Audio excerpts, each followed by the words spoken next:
अगर आप भारत में रहते हैं और आपकी लोकेलिटी में पानी भर जाता है तो गाड़ी जरा संभल कर चलाइएगा, या इसे ऐसे भी समझ सकते हैं कि पानी से लबालब भरी सड़क पर अगर आप अपना वाहन लेकर निकलते हैं तो जरा सावधानी बरतिएगा और डरिएगा, क्योंकि पानी भरी सड़क पर गाड़ी चलाने से आप पर गैर जमानती धाराओं में मुकदमा दर्ज हो सकता है और आप जेल जा सकते हैं। भले ही पानी किसी दूसरे की गलती से भरा हो, पानी उन निकम्मे अफसरों या नेताओं की वजह से भरा हो, लेकिन जेल आपको जाना पड़ेगा।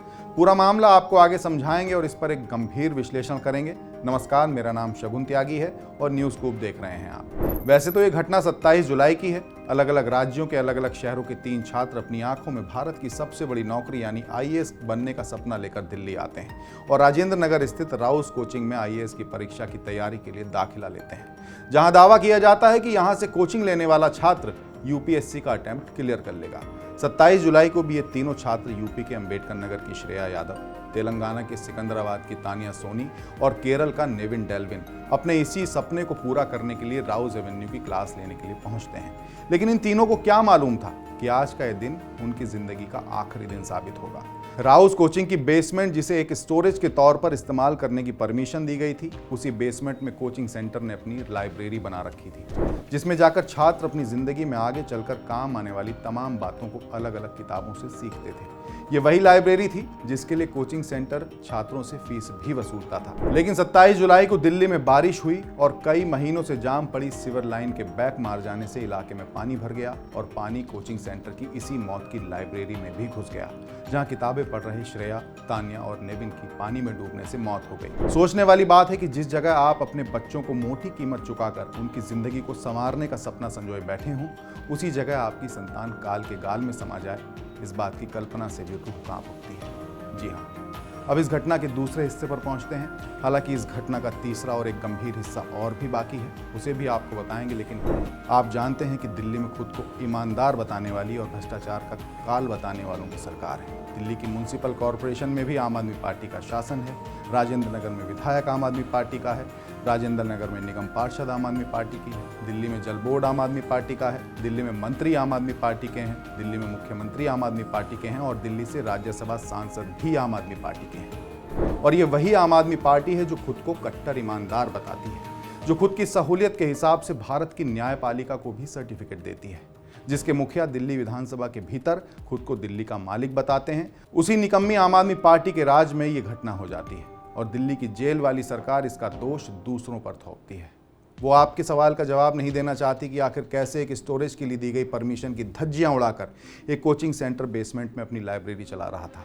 वो आपके इस सवाल का जवाब बिल्कुल नहीं देना चाहती कि जिस तरह चुनाव प्रचार के लिए आपके राज्यसभा सांसद, मंत्री, विधायक और पार्षद सड़कों पर प्रोएक्टिव दिखते हैं या केजरीवाल की गिरफ्तारी के विरोध में सक्रिय दिखते हैं, उतनी ही सक्रियता ये चुनाव खत्म हो जाने के बाद अपना काम ईमानदारी से करने के लिए क्यों नहीं दिखाते।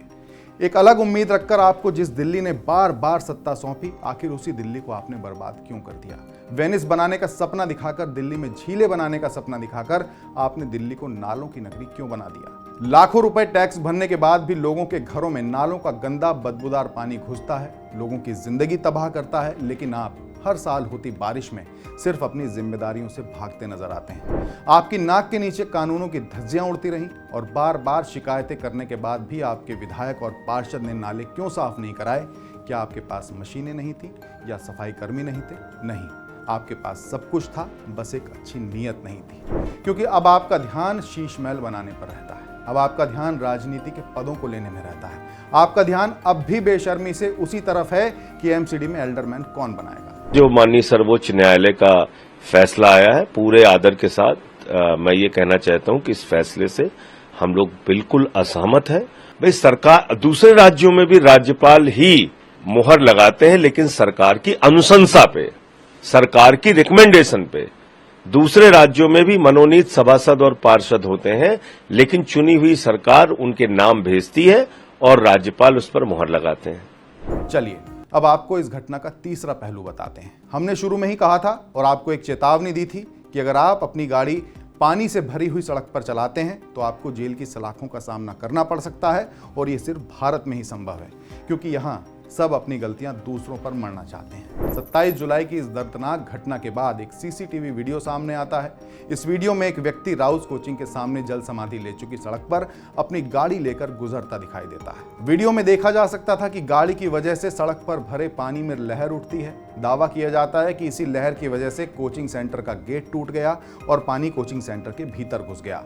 गाड़ी पास में ही रहने वाले मनोज कथूरिया चला रहे थे और 28 जुलाई की रात को कुछ पुलिस वाले मनोज कथूरिया के घर पहुंचते हैं और कहते हैं कि उन्हें मनोज से कुछ पूछताछ करनी है और ये भरोसा भी देते हैं कि कोई आपराधिक मामला नहीं है, बस उन्हें कुछ सवाल पूछकर वापस भेज दिया जाएगा। लेकिन कुछ घंटों बाद पता चलता है कि मनोज को गिरफ्तार कर लिया गया है। लेकिन क्या मनोज इस घटना में दोषी माने जा सकते हैं? सड़क पर पानी क्यों था? इस बात की जिम्मेदारी किसकी है? सड़क पर गाड़ी चलाने वाले की, जिसने गाड़ी खरीदते वक्त अच्छी सड़क पर गाड़ी चलाने के लिए रोड टैक्स जमा किया था, या उस टैक्स पेयर की जो एमसीडी को हाउस टैक्स देता है, इनकम टैक्स देता है, जीएसटी देता है, या फिर उस निकम्मे सिस्टम की जिसकी वजह से राजेंद्र नगर की सड़क पर पानी भरा, उस विधायक की जिसे लोग बार बार शिकायतें कर करके थक गए कि सीवर जाम है, इसे खुलवा दीजिए, या उस पार्षद की जो घटना हो जाने के बाद गायब हो गई थी, या फिर उन मेयर साहिबा की जो केजरीवाल की गिरफ्तारी पर तो सड़कों पर उतरती हैं और ऐसी दर्दनाक घटना पर कार्रवाई करने की बात कह के अपना पल्ला झाड़ लेती हैं। क्या मनोज कथूरिया को किसी भी हद तक इस घटना के लिए दोषी माना जा सकता है? क्या इस घटना में दोषी निगम के अधिकारियों पर कार्रवाई नहीं होनी चाहिए? आपको ये भी बता दें कि दिल्ली में कौन सा काम किसके जिम्मे है, इस बात के लिए भी आम आदमी पार्टी के नेता शायद लोगों को भ्रमित करते हैं।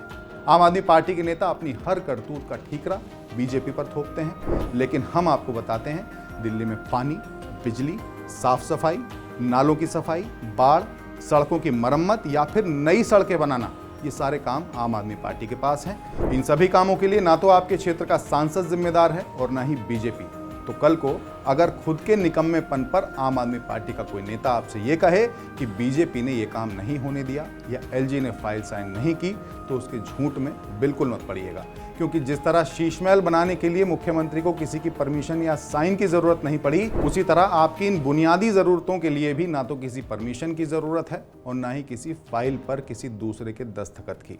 मनोज कथूरिया की पत्नी ने क्या कहा था, आइए ये भी सुन लेते हैं। सिस्टम की फेलियर की वजह से, जो सिस्टम हमें प्रोटेक्ट करना चाहिए, उन्होंने अपना काम नहीं किया ठीक से और उसकी फेलियर की वजह से हुआ जो भी हुआ।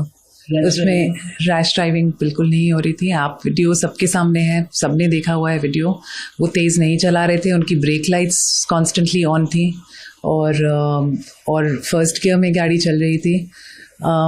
एक सर्टन स्पीड से गाड़ी को निकलना पड़ेगा। जब पानी बोनट तक आ गया है तो 5 की स्पीड पे गाड़ी नहीं निकल सकती है, तो स्टॉल हो जाएगी।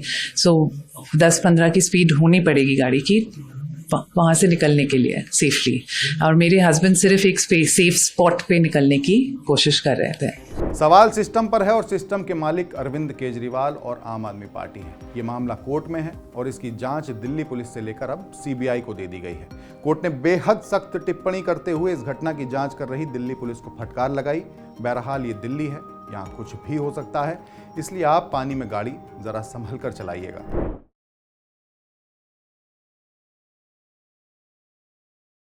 ऐसे में आपका सतर्कता बरतना ही आपका बचाव है।